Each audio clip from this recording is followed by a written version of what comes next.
Good morning, my friend. As the first rays of sunlight break through your window this morning, I want you to know that today is a brand new opportunity for peace to find its way into your heart. You know those moments when life feels like a runaway train and you are desperately trying to grab the controls. When everything around you seems to be spinning out of your reach and you find yourself lying awake at 3 in the morning, wondering how everything got so complicated. I have been there. We have all been there. But here is what I have learned and what I want to share with you today.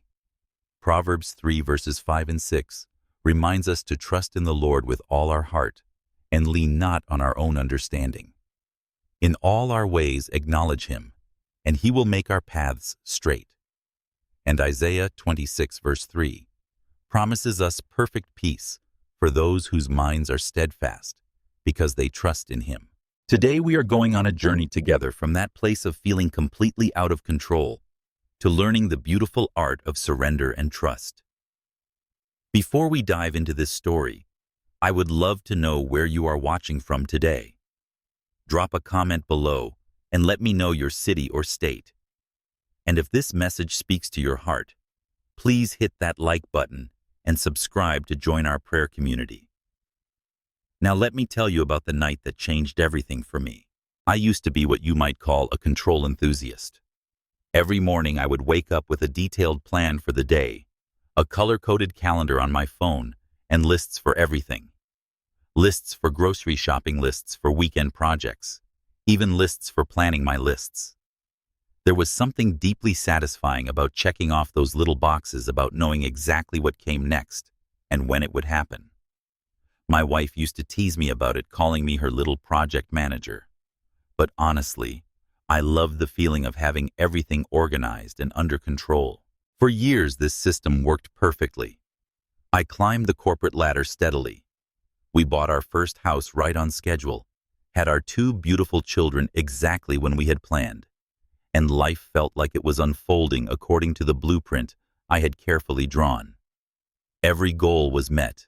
Every milestone reached, every challenge conquered through careful planning and determined effort. I genuinely believed that success in life was simply a matter of working hard enough, planning thoroughly enough, and wanting it badly enough. But somewhere deep down, even during those successful years, there were tiny cracks in my confidence that I chose to ignore. Like the time our daughter was born 6 weeks early, and all my careful birth plan went out the window. Or when the stock market dipped and our carefully planned retirement savings took a hit. These moments were fleeting though, and I always managed to regain control, quickly adjusting my plans and moving forward with even more determination. The first real wake-up call came during a particularly important project at work. I had spent months preparing a presentation for our biggest client, every detail meticulously planned, every contingency accounted for. The night before the presentation, I received an email that the client was pulling out due to budget cuts on their end. Just like that, months of work vanished. I remember staring at my laptop screen in disbelief, feeling like someone had just pulled the rug out from under my perfectly organized world. That night, lying in bed, I started to understand that maybe, just maybe, there were forces at play much bigger than my carefully crafted plans. Maybe control was not something I possessed as much as I thought it was. Maybe it was more like holding water in my cupped hands, always slowly leaking through my fingers no matter how tightly I tried to hold on. This realization led me to explore what real trust actually means. I had always thought I trusted God, going to church regularly, saying grace before meals, teaching my children Bible stories. But I began to see the difference between intellectual belief and the kind of deep surrendering trust that the Bible talks about. Real trust is not passive hope or wishful thinking. It is an active choice to believe that God sees the bigger picture when all I can see is the immediate crisis in front of me. I started reading about the great men of faith in Scripture. Abraham leaving everything he knew to follow God to an unknown land. Moses facing Pharaoh despite his speech impediment and fear. David running toward Goliath when every logical instinct would have told him to run away. These were not men who had perfect circumstances or complete information. They were men who chose to trust in God's character and promises even when the path ahead was unclear. Jeremiah 29, verse 11, became my anchor during this season. For I know the plans I have for you, declares the Lord, plans to prosper you and not to harm you, to give you hope and a future.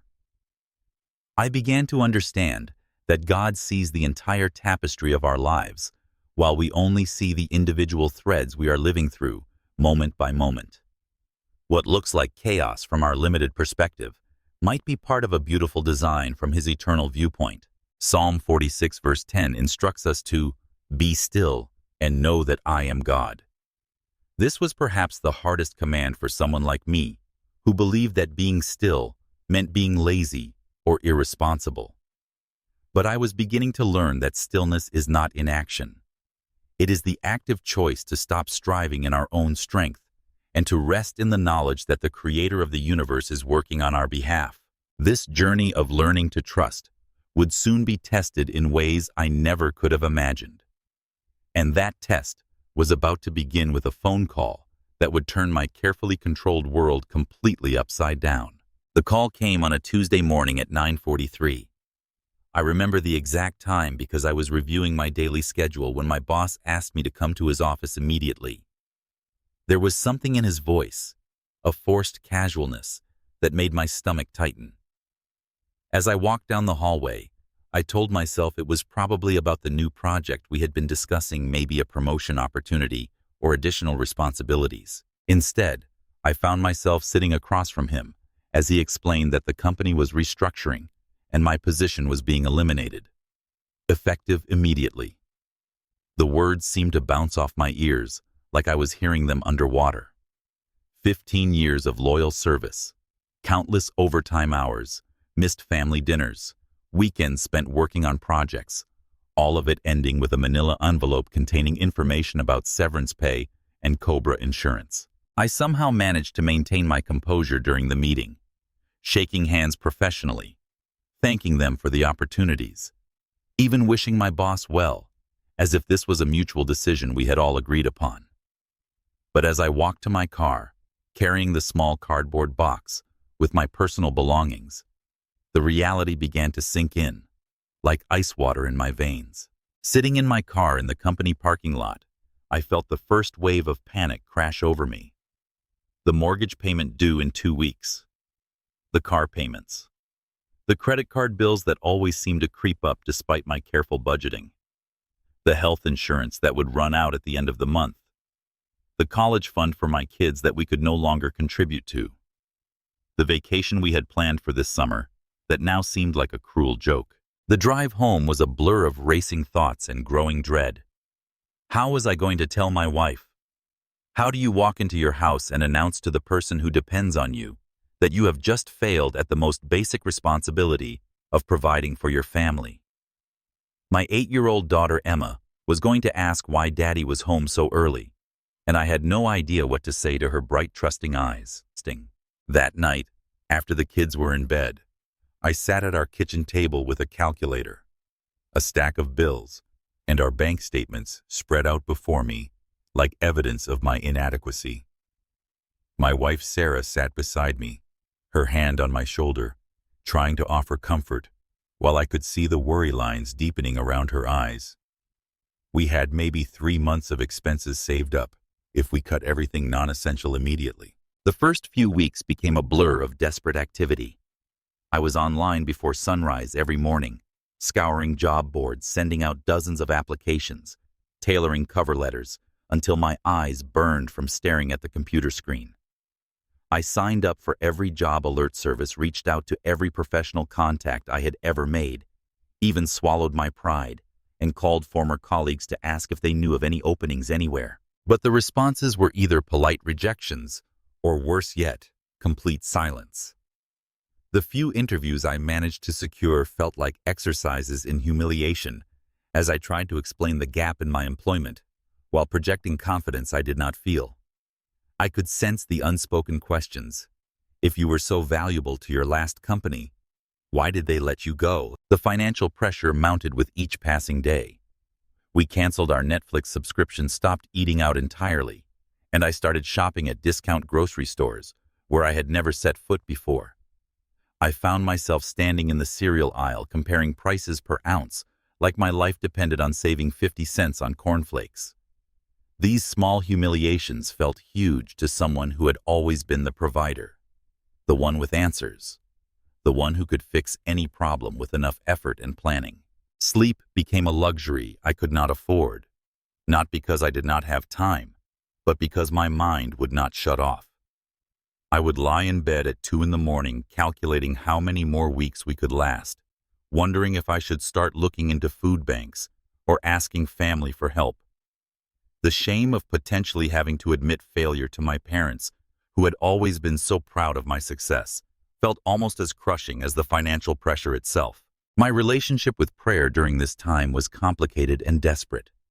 I found myself bargaining with God like a child, trying to negotiate for a later bedtime. If you just give me a job offer by Friday, I promise I will never take your blessings for granted again. But Friday would come and go, with no offers, leaving me feeling not just unemployed, but somehow spiritually abandoned as well. The worst part was watching the effect on my family. Emma started asking fewer questions about why Daddy looked sad all the time.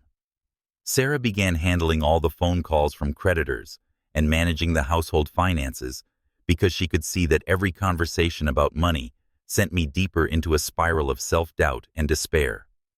I was supposed to be the rock of this family, but I felt like I was crumbling and taking everyone down with me.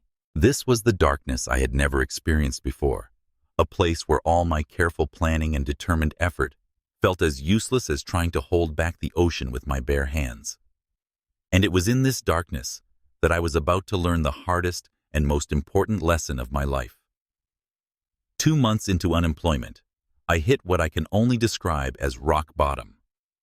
It was 2:15 in the morning, and I was sitting alone in our kitchen, the same place where I had always felt most comfortable making plans and solving problems.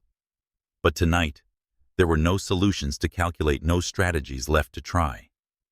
In front of me lay a stack of overdue notices and our bank statement showing a balance that made my chest tighten with anxiety. The house was silent except for the humming of the refrigerator and the distant sound of Sarah breathing softly in our bedroom upstairs.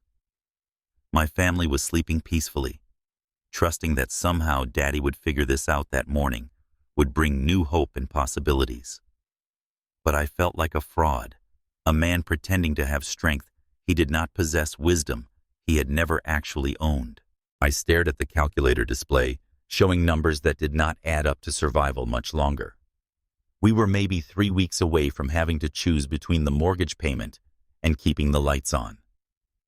The mountain of debt and responsibility felt like Mount Everest, and here I was standing at the bottom with nothing but a pair of worn-out sneakers and the growing realization that I was not equipped for this climb. The thoughts that ran through my mind that night were darker than any I had ever entertained. I have failed as a husband.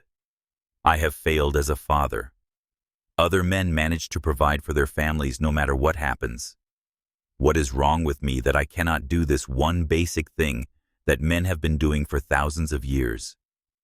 I found myself comparing my situation to my brother-in-law, who had just gotten another promotion, to college friends who were posting pictures of their new cars and vacation homes on social media.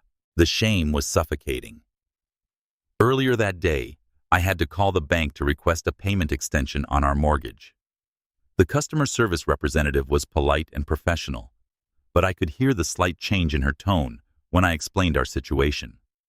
She probably handled calls like mine every day, but to me, it felt like announcing to the world that I was not man enough to take care of my family. I had always believed that with enough effort, enough planning, enough determination, any problem could be solved. But here was a situation that seemed to mock every strategy I could devise. I was like a man trying to dig a hole in the dark with my bare hands, making no progress except to bloody my fingers against the hard ground that refused to yield to my desperate efforts. The isolation was perhaps the most crushing part of this experience. Despite being surrounded by family who loved me, I felt completely alone with the weight of this failure. I could not bear to share with anyone the full extent of my desperation, the thoughts that kept me awake at night, the growing fear that maybe this was just who I was, a man who looked capable on the surface but crumbled when real adversity struck. There was one evening when Sarah gently suggested that maybe we should consider asking my parents for a loan to get us through the next couple of months. The idea was reasonable, practical even. My parents had always been supportive and would have helped without hesitation. But something in me recoiled at the thought of that conversation, of having to admit that the son they had raised with such pride and confidence had become a charity case. The breaking point came when Emma asked if we could still go on our planned summer vacation to the beach. We had been talking about this trip for months, and she had been counting down the days with the pure excitement that only a child can feel. Looking into her hopeful brown eyes, I had to tell her that Daddy had lost his job, and we would need to stay home this summer instead. The disappointment on her face was like a knife to my heart, not because she was angry or demanding, but because she simply said okay, and went back to her coloring book, as if protecting me from her own sadness.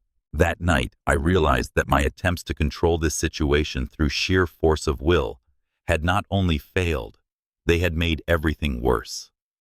I was like a man drowning who panics and fights against the water, using up all his energy and actually hastening his own demise, instead of learning to float and let the current carry him to safety. The ocean of my circumstances was vast and powerful, and my little lifeboat of self-reliance was taking on water faster than I could bail it out. Every wave of rejection, every phone call from creditors, every worried glance from my wife was threatening to sink me completely. I could feel myself going under, and for the first time in my adult life, I had to admit that I could not save myself. It was in this moment of complete defeat that something began to shift inside me. Not hope exactly, but perhaps the first glimmer of understanding that maybe, just maybe, I had been trying to carry a burden that was never meant to be carried alone.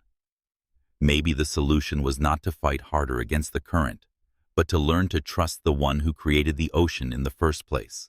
That realization would change everything, but first I had to learn what it really meant to let go. The next morning, I woke up with a strange sense of clarity that I had not experienced in months. It was not that my circumstances had changed overnight. The bills were still due. The job search was still fruitless, and the anxiety was still there. But something had shifted in my spirit during those dark hours in the kitchen. I realized that I had reached the absolute limit of what I could accomplish in my own strength, and surprisingly, there was a weird kind of relief in that admission. Instead of immediately reaching for my laptop to send out more applications, I found myself kneeling beside our bed at 5:30 in the morning. This was not my usual quick prayer before meals or bedtime routine with the kids. This was the desperate, honest cry of a man who had finally run out of his own solutions. "God," I whispered, not wanting to wake Sarah. "I have been trying to handle this situation my way, and I have failed completely. I thought I could fix this through hard work and determination, the same way I have always fixed problems before. But this is bigger than me, and I do not know what to do anymore. I am placing this entire situation in your hands. I trust that you have a plan that I cannot see right now." It felt strange to say those words out loud, like learning a new language after speaking only one your entire life. For so many years, my prayers had been more like presenting God with my plans and asking for His blessing on my efforts. This was different. This was me stepping down from the driver's seat of my life and asking God to take the wheel, even though I could not see where the road was leading. Surrender, I was learning, is not the same thing as giving up. When a person gives up, they stop caring about the outcome and become passive. But surrender is an active choice to transfer trust from your own limited abilities to God's unlimited power. It is like an exhausted swimmer who stops fighting against the current and instead allows the lifeguard to pull them to safety. Over the following days, I began to change, not just how I prayed, but what I prayed for. Instead of begging God for a specific job offer by a specific date, I started asking for wisdom to know which opportunities to pursue. Instead of demanding immediate relief from our financial pressure, I asked for strength to handle each day as it came. Instead of trying to control the timeline, I asked for patience to wait for God's perfect timing. I established a new morning routine that felt revolutionary for someone who had always hit the ground running. Every day at 5:30, I would spend 30 minutes in prayer and reading scripture before touching my computer or checking my phone. Philippians 4 verse 19 became my daily declaration. And my God will meet all your needs according to the riches of his glory in Christ Jesus. The practical changes that followed were subtle but significant. I stopped sending out desperate generic applications to every job posting I could find. Instead, I carefully researched companies and positions that truly aligned with my skills and values, then spent time in prayer before submitting each application. The quantity of my job search decreased, but the quality and intentionality increased dramatically. One of the most unexpected changes was my decision to start volunteering at a local food bank 2 mornings a week. Sarah thought I had lost my mind when I told her I was going to spend time giving away food when we might need to visit a food bank ourselves soon. But something inside me knew that I needed to get outside of my own problems and remember that there were people facing much greater challenges than mine. Working alongside other volunteers, many of whom were also unemployed or underemployed, I started to see my situation differently. There was Maria, a single mother of 3, who had been laid off from 2 jobs in the past year, but still showed up every week with a smile and determination to help others. There was Robert, a Vietnam veteran who had been homeless for 6 months, but spent his mornings helping organize donated clothing with more dignity and purpose than many executives I had known. These people taught me that circumstances do not define character, and that sometimes our greatest struggles prepare us to serve others in ways we never could have imagined. I began to see my unemployment not just as a personal failure, but as a season that was teaching me empathy, humility, and dependence on God that I had never learned during my successful years. 3 weeks into this new approach, something remarkable happened. An old college friend named Mike called me completely out of the blue. We had not spoken in over 2 years, but he had heard through mutual connections about my job search. His company had just landed a major contract and needed someone with exactly my background for a short-term consulting project. It was not a permanent solution, and the pay was modest compared to my previous salary, but it was enough to cover our mortgage payment for the month. More importantly, the timing was so perfect that it could not have been coincidence. Mike had called on the exact day that our bank account balance hit 0, the exact day that I had been dreading for weeks. As I hung up the phone, I felt something I had not experienced during this entire ordeal: genuine gratitude instead of just relief. This was not the complete answer I had been hoping for, but it was evidence that God was working even when I could not see it. It was like receiving a small lamp to light the next few steps of the path, even though the destination was still not visible. That night, as I tucked Emma into bed, she asked me why I seemed happier lately, even though I still did not have a real job yet. Her innocent question made me realize that she had been watching and learning from how I handled this crisis. I told her that Daddy had learned that we do not have to be afraid when we remember that God is taking care of us, even when we cannot understand how. The consulting project lasted 6 weeks and led to 3 more small projects through referrals. None of them were permanent positions, but together they provided enough income to keep us afloat while I continued my search. More importantly, they gave me opportunities to work with new people, learn new skills, and build relationships that I never would have developed if I had immediately found another corporate position. I was beginning to understand that God's plan was not just about solving my immediate problem, but about changing me in the process. The man who eventually found full-time employment was going to be different from the man who had lost his job 4 months earlier. And that difference was going to be worth every difficult day we had endured.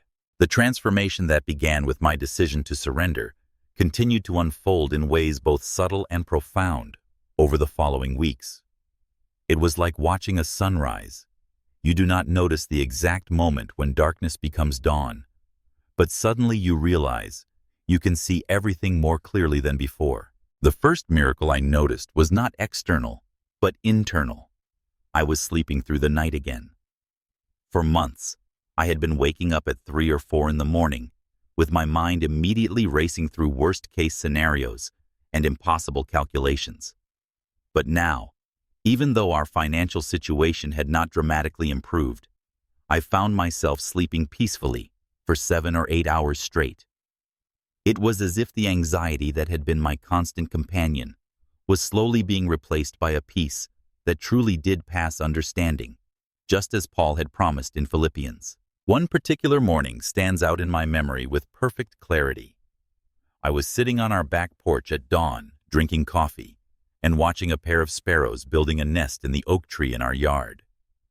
These tiny birds worked with such focused determination, flying back and forth with twigs and bits of string, never seeming to worry about where tomorrow's materials would come from or whether their nest would be safe from storms. Jesus' words in Matthew about how our Heavenly Father feeds the birds of the air suddenly became more than just a familiar Bible verse. I was watching living proof that God provides for His creatures without them having to develop contingency plans or backup strategies. They simply did what they were created to do each day, trusting that their needs would be met. For the first time, I began to truly understand what it meant to seek first God's kingdom and trust that everything else would be added unto me. My perspective on unemployment began to shift in unexpected ways. Instead of viewing it as a disaster that had derailed my carefully planned life, I started to see it as an opportunity that I never would have chosen, but could learn to appreciate. For the first time in 15 years, I was home when Emma got off the school bus. I was able to help with homework, attend her afternoon soccer games, and simply be present in a way that my demanding corporate schedule had never allowed. Sarah mentioned one evening that she felt like she was getting to know me again, not just as the provider and problem solver I had become, but as the man she had married, who used to have time for long conversations and spontaneous adventures. We started taking evening walks around our neighborhood, something we had not done since before the kids were born. These simple moments of connection were healing our marriage in ways that financial security never could. The second major breakthrough came through an unexpected phone call on a Wednesday afternoon in my 5th month of unemployment. It was from Jennifer, the HR director at a technology company where I had interviewed 3 months earlier and been turned down. She explained that their original choice for the position had not worked out, and they wanted to know if I was still available. But here is what made this call miraculous. It was not just any position. During the intervening months, they had expanded the role significantly. It now included responsibilities that perfectly matched skills I had developed during my consulting work skills I never would have acquired if I had been hired for their original opening. The salary was 30% higher than my previous job, and they offered flexible work from home options that would allow me to maintain the family balance I had discovered during unemployment. As I sat in their conference room for the second interview, I felt completely different than I had during our first meeting. 3 months earlier, I had been desperate trying to say whatever I thought they wanted to hear, projecting confidence I did not feel. This time, I was simply myself. I talked honestly about my experience, my values, and my vision for how I could contribute to their team. I had learned during my time of uncertainty that authentic relationships are built on truth, not on carefully crafted impressions. The job offer came 2 days later, and as I read through the details, I was amazed by how perfectly everything aligned. The start date gave me 2 weeks to complete my current consulting commitments, demonstrating integrity to those clients. The benefits package was more comprehensive than anything I had ever received. Most importantly, the company culture emphasized work-life balance and encouraged employees to prioritize family and community involvement. But perhaps the most profound realization came when I looked back at the timeline of events. If I had been hired immediately after my layoff, I would have taken a position similar to my previous job, probably for less money, and with the same demanding schedule that had kept me away from my family. Instead, this period of waiting had prepared me for an opportunity that was better in every measurable way. The third miracle was the healing that had taken place in my relationships during our most difficult months. Emma told me years later that she remembered this time not as scary or sad, but as the period when Daddy started playing board games with her after dinner and reading bedtime stories with funny voices. She had learned to appreciate presents more than presents time, more than toys. My relationship with money had been completely transformed as well. Having lived for months with careful budgeting and intentional spending, I no longer felt the need to accumulate things to prove my worth or success. We had discovered that happiness was not correlated with the size of our bank account, but with the quality of our relationships and the peace in our hearts. The consulting work had also opened doors I never could have imagined. One of my short-term projects led to a partnership opportunity with a startup company. While I chose to take the full-time position for stability, I maintained a small equity stake in their venture that would prove valuable years later.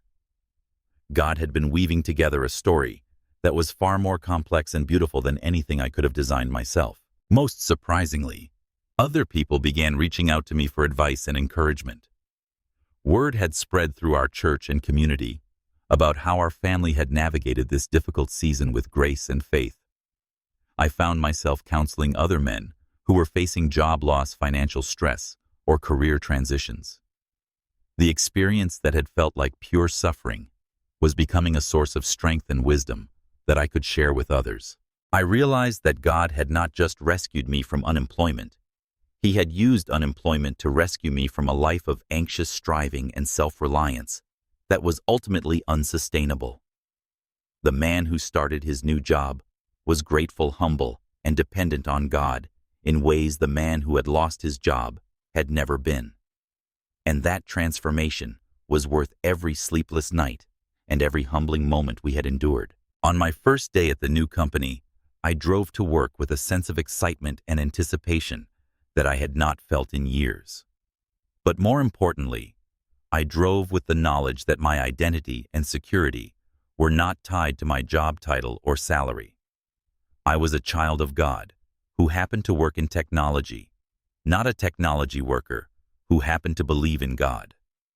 That distinction would make all the difference in how I approached not just my career, but every aspect of my life going forward. As I reflect on this journey from the vantage point of several years later, I can see the beautiful tapestry that God was weaving through what felt like the darkest season of my life. The man who sits here sharing this story with you today is fundamentally different from the man who received that devastating phone call in his boss's office. That difference is not just about having learned to handle adversity better, but about having discovered a completely new way to live. The most important lesson I learned is that surrender is not a sign of weakness, but the ultimate demonstration of wisdom. For 38 years, I had been trying to be the author of my own story, and frankly, I was not very good at it. My plots were predictable, my character development was shallow, and my endings were always focused on my own comfort and success. When I finally handed the pen to God, the story became far more adventurous, meaningful, and beautiful than anything I could have written myself. I learned that God's timing is not just perfect in hindsight, but perfect in purpose. Every delay, every closed door, every frustrating moment of waiting was preparing me for something better than I had originally wanted. The job I eventually received was not just a replacement for what I had lost, but an upgrade in every possible way. More importantly, the man who received that job had been refined and strengthened through the process of waiting in ways that no amount of success could have accomplished. The difficult months taught me to distinguish between my needs and my wants in ways that years of prosperity never could. I discovered that my family needed my presence far more than they needed my financial provision, though both are important. I learned that peace and security come from knowing God is in control, not from having a large bank account or a prestigious job title. Perhaps most significantly, I learned that God often uses our greatest struggles as preparation for our most meaningful service to others. The empathy, humility, and dependence on God that I developed during unemployment became the foundation for mentoring relationships, counseling opportunities, and community service that have brought more fulfillment than any professional achievement ever did. Today, I want to declare over your life that every obstacle you are facing will bow to the power of Almighty God. There is no mountain too high, no valley too deep, no situation too complicated for the one who spoke the universe into existence. Your current circumstances are not your final destination. The delays you are experiencing are not denials. They are divine preparation for something greater than you can currently imagine. God is not just working in spite of your difficulties. He is working through them to shape you into the person you need to become for the next season of your life. Every closed door is redirecting you toward the right door. Every financial pressure is teaching you to depend on Him as your provider. Every sleepless night is an opportunity to learn that His mercies are new every morning. Let me pray for you right now, wherever you are watching this. Father God, I lift up every person who is hearing these words today. I pray for those who are facing job loss, financial pressure, family crisis, or any situation that feels completely out of their control. Lord, help them to remember that You are still on the throne, still working all things together for good, still writing a beautiful story with their lives. I pray for peace to flood their hearts right now, the kind of supernatural peace that can only come from You. Give them strength to surrender their need to control everything and wisdom to trust in Your perfect timing. Open their eyes to see the ways You are already working on their behalf, even when they cannot understand the process. I challenge you today to try an experiment in surrender. Identify one situation in your life where you have been struggling to maintain control and deliberately place it in God's hands through prayer. Instead of starting your day with a mental list of worries, begin with a list of things you are grateful for. Spend 10 minutes each morning in prayer and meditation before checking your phone or diving into the day's demands. Remember that you never have to face your challenges alone. God has not brought you this far to abandon you now. He is writing a story of redemption and restoration with your life, even when the current chapter feels dark and confusing. Trust the author, even when you cannot understand the plot.